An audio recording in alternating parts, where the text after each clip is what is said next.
ఆయననే చెప్పిండి నిన్న కేసీఆర్ వస్తాడా కేటీఆర్ వస్తాడా అన్నాడు. మరి నేను వస్తా అంటున్నా. నీకు దమ్ముంటే రా, లేదంటే ఇంకొక ప్రతిపాదన 8 తారీఖు నాడు, ఇలా 5 తారీఖు, ఎందుకంటే ముఖ్యమంత్రి గారికి ప్రిపేర్ అయ్యేందుకు టైం పడుతుంది.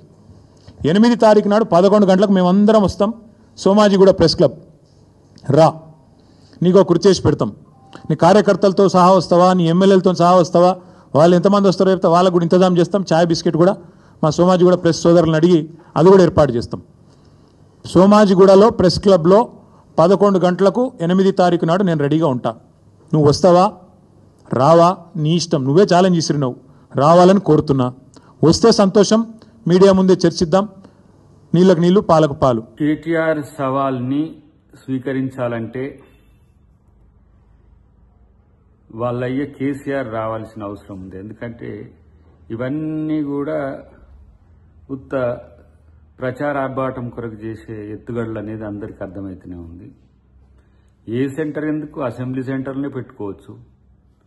మొన్న హరీష్ రావు కూడా ఒక సవాల్ విసిరిండు, తర్వాత నువ్వు ఒక సవాల్ విసురుతున్నావు. మీ సవాళ్ళన్నిటికీ సభనే సరైన సమాధానం ఇస్తుంది. మీకు మీ పార్టీకి చిత్తశుద్ధి ఉంటే అసెంబ్లీకి మీ అయ్యని రమ్మను. అసెంబ్లీకి మీ అయ్యే వస్తే ఏ సెంటర్ అక్కర్లే, అసెంబ్లీ సెంటర్లోనే అన్నీ చర్చించుకోవచ్చు. అట్లా కాదనుకుంటే ఏదో ప్రచార ఆర్భాటం కొరకు మళ్ళీ నేను మీడియాలో కనబడట్లేవు అని ఉనికి కొరకు చేసే ప్రకటనలు అనేది పక్కన పెట్టు మిస్టర్ కేటీఆర్ గారు.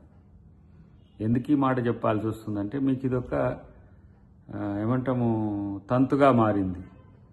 సవాళ్ళు విసిరి ఆడికి వస్తావా ఈడికి వస్తావా. మరి మీ డాడీ ఎక్కడికి రావట్లేడు, మరి ఎవరు ఆయన ప్రతిపక్ష నేతనా, లేకపోతే ఏమైనా రాజనుకుంటుండా, లేకపోతే ఏంది మీ కథ ఏంది, మీ పార్టీ ఏంది, మీ ముచ్చట ఏంది?